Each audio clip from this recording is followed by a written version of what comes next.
Yes, the coaching is like all of that is really bad right now, but they're also not talented enough where it feels like maybe that was, in hindsight, not a good approach for Glenn. Yep. And now the problem is they're 0-5. They've gotten embarrassed in multiple games. And now he's kind of pivoting that way because this is the second press conference in a row I heard him bring up the Lions' first year. Yep. And yes, the year that Dan Campbell got to Detroit, the Lions were bad. I think they won 3 games. Glenn was the defensive coordinator and had an awful year. Now, Dan Campbell did move on at offensive coordinator and hired Ben Johnson. So you can make a coordinator change after a really bad year. And credit to Brad Holmes and that front office. They got talent in there over time. And I'll have to look back at the Lions' first draft to kind of see any differences. But now it feels like all of a sudden the rug is kind of pulled out from all of under us, being like, well, you know what? Actually, it does take time. And you might have to endure a 3-win season. Yeah. And I just don't think you get to have it both ways. If you get a job, because Joe Douglas was the master of this and he rode this too long, which was the problem.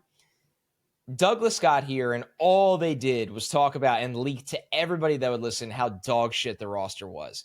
And that wasn't even off base. Yeah. They did inherit a really bad roster. It was just when it was year 4, we were tired of hearing it. Yeah. Right? So politically, you do have to be a little bit strategic of what avenue you go down. And Douglas and that regime went they held on too long that what they inherited was going to take a long time to overcome. And then after half a decade, we're like, stop saying that.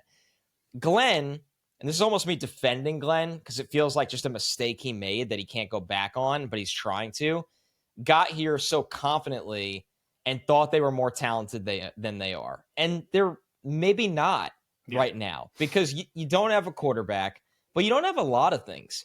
Signing Stevens was your mistake. Yep. So like you're going to have to live with that. Before he got hurt, Michael Carter was having a down year.